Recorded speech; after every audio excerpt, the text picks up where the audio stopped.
Hello everyone, welcome to Shriram's IS. I hope everybody is doing good. Things are fine at your place.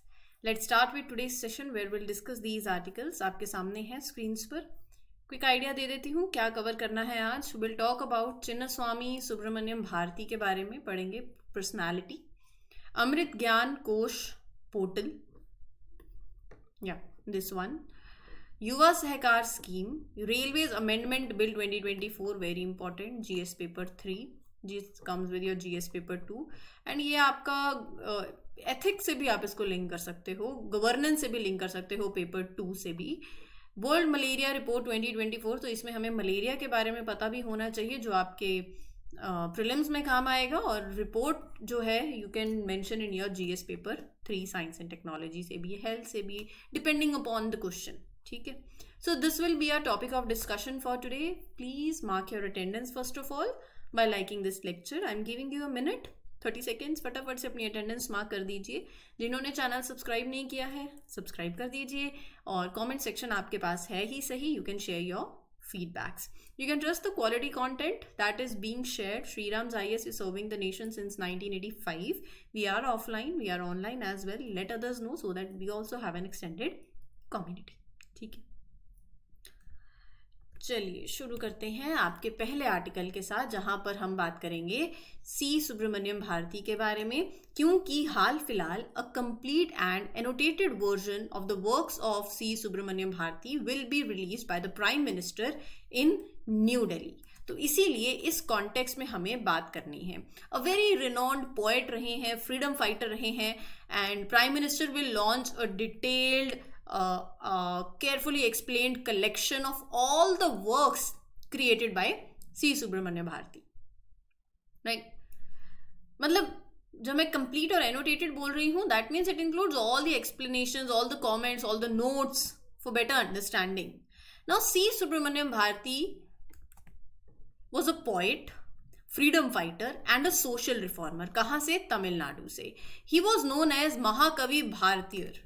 ठीक है, तो ऐसे भी इन्हें बोला जाता था. He is considered one of the India's greatest poets. इनका जन्म हुआ था तमिलनाडु में एंड इन 1882 और मद्रास में, नाउ चेन्नई, 1921 के अंदर ही पास्ड अवे. ठीक है.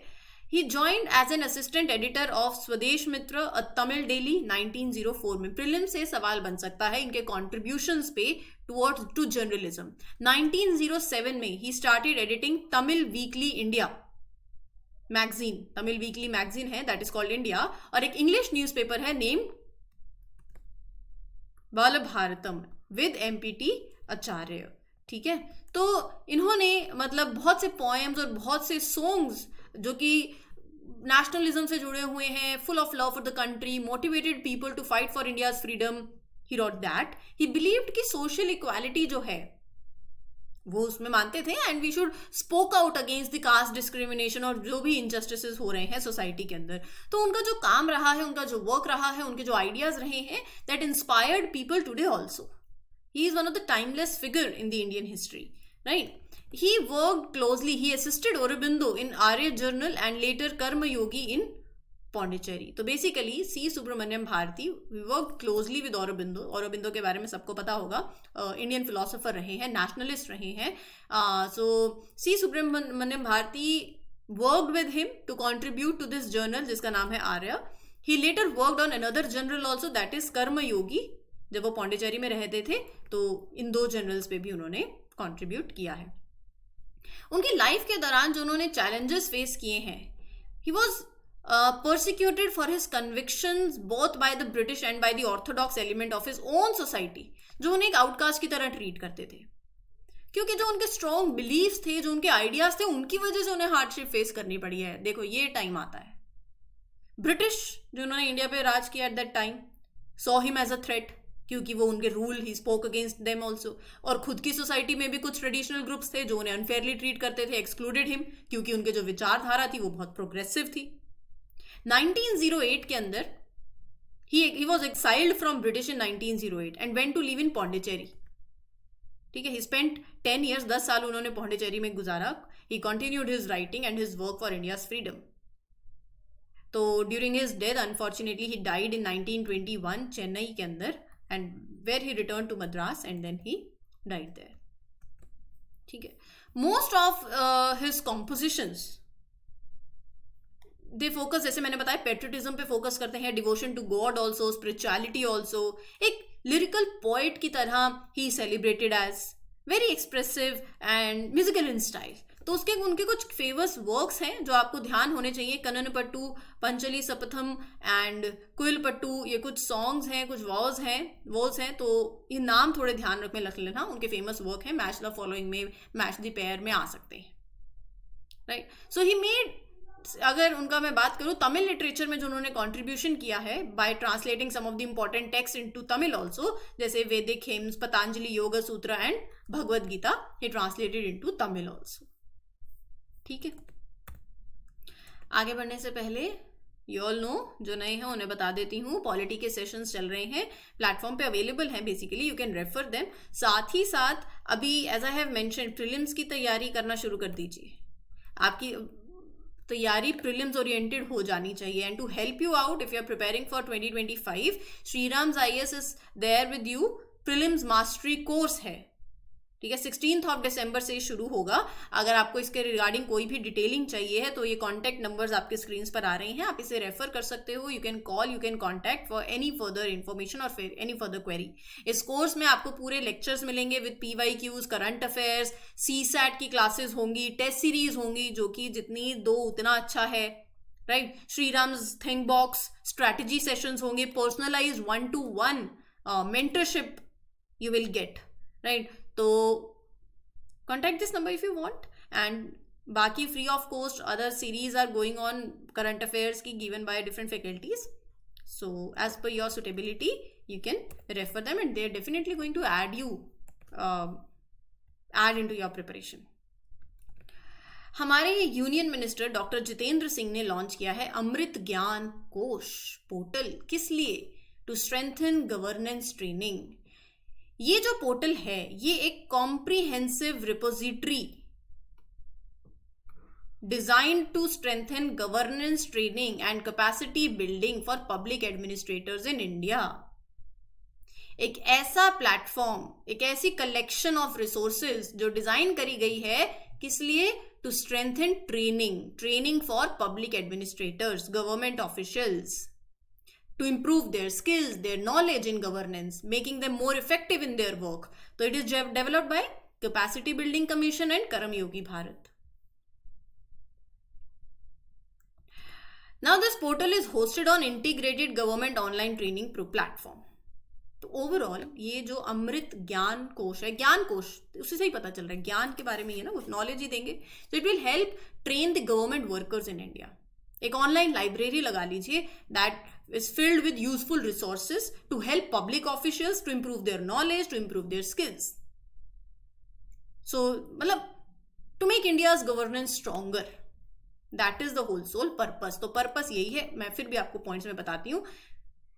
Governance training, to improve the training of the government officials by providing best practices, real life examples to them, ताकि they learn better governance skills. Self-reliant, it promotes self-reliance in governance training by offering indigenous courses. Right. Global standards, the resources जो हैं they align with global standards, ताकि जो content है it is both internationally relevant and locally applicable also. They are designed to meet the global standards also of the governance training. Portal में आपको teaching notes, case studies, policy themes, ये सब होगा. ठीक है. सिग्निफिकेंस क्या है? जो आपके सस्टेनेबल डेवलपमेंट गोल्स हैं 15-17 उनके साथ अलाइन करता है. By offering the resources on topics like health, education, digital governance. ठीक है. Collaboration, it encourages collaboration. Different groups, government departments, schools, organizations, they all can work together, right, to share their ideas, to come up with innovative new solutions and transformative outcomes, where this initiative aims to empower educators, public administrators with advanced skill in case writing, in teaching methodologies. Right? तो very simple sum up करूं तो ये जो portal है it is very important. क्यों? क्योंकि it helps India meet many of the global goals for the better future. जैसे मतलब अपनी हेल्थ इंप्रूव करना, एजुकेशन इंप्रूव करना, एनवायरनमेंट इंप्रूव करना. Different groups work together, they share their ideas. So this portal will make a big difference by helping teachers and government officials to become better at what they do. जो भी आप कर रहे हो, you have to be better at that ना. आपको क्या लगता है कि ये प्रिपरेशन हो गई, प्रीलिम्स हो गया, मेंस हो गया, इंटरव्यू हो गया, यहाँ कहानी खत्म नहीं होती है, यहाँ से तो पिक्चर शुरू होती है. ठीक है, तो understand this thing also. Hall he ministry of corporation ने इन्फॉर्म किया है लोकसभा को अबाउट युवा सहकार स्कीम. तो मतलब कुछ युवाओं के लिए लग रहा है. चलो देखते हैं, जब आर्टिकल आ गया है तो पढ़ते हैं, फिर हमें पता चल जाएगा. जो न्यू कोऑपरेटिव सोसाइटीज हैं उनको सपोर्ट करने के लिए ये स्कीम है. तो it encourages newly formed cooperative societies, especially those with creative ideas, unique plans to grow, to succeed. जो कोऑपरेटिव सोसाइटी है, the scheme encourages young entrepreneur cooperative societies जो कि इन ऑपरेशन है for a minimum of 3 months. तो young entrepreneurs को encourage करने के लिए, who are a part of these cooperatives, उनके लिए है. तो यहां पर क्या होता है, युवा सहकार स्कीम के अंदर लोन दिया जाता है under this scheme up to 5 years, long term loan. और एज एन इंसेंटिव 2% का इंटरेस्ट सबवेंशन भी है. डिस्काउंट लगा लीजिए on the interest rate, that is provided by NCDC. NCDC बोले तो नेशनल कोऑपरेटिव डेवलपमेंट कॉरपोरेशन, ताकि कॉर्पोरेटिव्स के लिए it becomes easy, it becomes cheap for them to repay the loan. ठीक है. Project based funding, the loan component under this scheme can also be there with subsidy and project-based funding. It is only for specific projects that are proposed by the cooperatives, ensuring the money is used for the meaningful activities. अच्छा, ये this scheme is run by National Cooperative Development Corporation. Short में बता दूं, helping hand है ये स्कीम. It is a helping hand किसके लिए? For young new cooperatives with innovative ideas. What are you doing here? You are providing financial support at a reduced interest rate ताकि you encourage their growth, their success. So let's talk about features of it. NCDC has produced a dedicated fund with liberal traits entitling youth to avail the scheme. मतलब एक special fund they have set aside to help young people take advantage of this scheme. This fund is created with very flexible and easy to access rules ताकि more youth can get benefit. 1000 crore startup. The scheme is supported by a huge fund of rupees 1000 crore. Cooperative Startup and Innovative Fund बोलते हैं. That has been authorized by NCDC. There is more incentive to the cooperatives that are working in northeastern region and aspirational districts. पूछा जाएगा कि क्या extra benefit है, क्या special support north east को दिया जा रहा है? यस, दिया जा रहा है to encourage growth and innovation in these areas. Benefits for women and marginalised groups भी हैं. Exclusive benefits are provided to schedule tribe candidates, women, schedule caste. ठीक है. So Yuva Sahakar scheme is a part of Sahakar 22. That is a mission, a broader mission जिसका aim है farmers की income को double करना. तो उसकी ये स्कीम थी और इसके बारे में अभी लोकसभा में बात हुई है. Next article. अभी हमने ऑयल फील्ड को लेके बिल देखा था, अगर आपको याद हो तो राज्यसभा में, अभी लोकसभा में जो बिल्स आ रहे हैं वो इंपॉर्टेंट है, जो अभी ये सब चल रहा है. Railways amendment bill 2024. It was pass recently. कहाँ पर? लोकसभा के अंदर, डिस्पाइट डिस्ट्रप्शंस. मैं आपको पूरी कॉन्टेक्स्ट बताऊंगी, ऑपोजिशन क्या कहता है, क्या फायदे होंगे इससे, ये बिल क्या कर रहा है. रेलवे गवर्नेंस को और सिंपल कर रहा है, मोर एफिशिएंट कर रहा है. तो क्या कर रहा है? हमारा एक रेलवे बोर्ड एक्ट 1905 रहा है and we have this railway act 1989 as well. तो जितने भी प्रोविजंस रहे हैं in the erstwhile colonial era Indian railway board act 1905 के, they are propose to be incorporated in this act, ताकि आपको 2 कानूनों को रेफर नहीं करना पड़े, चीजों को सिंप्लीफाई कर दें. वही होता है कि एक बुक रखनी है, एक बुक पढ़ा, बेस बना, उसके बाद जो आपके एक्स्ट्रा नोट्स हैं वो पढ़ लो, लेकिन फिर उसमें जो इंपॉर्टेंट पॉइंट्स वहां से मिल रहे हैं वो एक जगह पे ही रखो, ताकि आपको अलग अलग चीजों को रेफर नहीं करना पड़े, है ना. वही इसका भी पर्पस है. अब ये बिल और भी चीजें कर रहा है। ये क्या कर रहा है? ये अमेंड कर रहा है रेलवेज एक्ट 1989 को, to provide statutory backing to the railway board. ठीक है, so there are certain things. First of all, 1905 का Indian railway board act is being repealed, it is being removed, and उसके जो provisions हैं वो railway act 1989 के अंदर add हो जाएंगे, ताकि लीगल सिस्टम सिंप्लीफाई हो जाए और इजी हो जाए टू अंडरस्टैंड। पहली बात, अब सेंट्रल गवर्नमेंट के पास अथॉरिटी है। When I'm talking about railway board and its constitution, you're enhancing the functioning and independence of railway board. तो मतलब क्या हो गया कि the central government now has the authority to decide. क्या डिसाइड करना? 3 चीजें। पहला, कितने मेंबर्स होंगे रेलवे बोर्ड में, चेयरमैन के लिए क्या क्वालिफिकेशंस, क्या एक्सपीरियंस चाहिए रहेगा, और what members also need to have, कैसे इन ऑफिशियल्स को अपॉइंट किया जाएगा, उनका टर्म ऑफ सर्विस क्या होगा, सब कुछ ये देखेंगे। तो बेसिकली जो रेलवे बोर्ड मेंबर्स का प्रोसेस होगा of selecting, it is more well defined and flexible, you can say. So while consolidating the rules into one law, there is no need to refer to the multiple laws. It will bring administrative integration. ये terms use कर सकते हैं आप। Union government decide करेगी the composition of the railway board, कितने members होंगे, क्या उनका टर्म ऑफ सर्विस होगा, क्या उनकी क्वालिफिकेशन होगी, क्या उनका एक्सपीरियंस होगा। एक independent regulator, this bill proposes to establish एक इंडिपेंडेंट रेगुलेटर, किस लिए? To oversee tariff, safety and जो प्राइवेट सेक्टर की पार्टिसिपेशन होती है रेलवेज के अंदर, वो सब भी वो देखेंगे। ठीक है, अब वो कहते हैं कि इस बिल का सिग्निफिकेंस क्या है। बाकी मैंने आपको बताई दिया, डिसेंट्रलाइज पावर, ग्रेटर ऑटोनॉमी मिलेगी to the railway zones, speed up the approval process for train services, allow the government to fast track the infrastructure, super fast train operations। लेकिन मैं अगले आर्टिकल पे नहीं जाऊंगी अभी। मुझे आपके साथ इस बिल को लेके आप खुद सोचो, जब मुझे प्रोविजंस पता चल गए हैं तो क्या मैं उससे सिग्निफिकेंस और इसका ऑपोजिशन क्या कहेगी सोच सकती हूँ। क्या फायदा होगा उससे? Legal simplification, first point. अगर चीजें सिंप्लीफाई होंगी तो बेटर गवर्नेंस होगी कि नहीं होगी? बिल्कुल होगी, तो लीगल सिंप्लीफिकेशन हो गई। दूसरा, अगर लीगल सिंप्लीफिकेशन होती है तो बेटर गवर्नेंस होगी कि नहीं होगी? बिल्कुल होगी।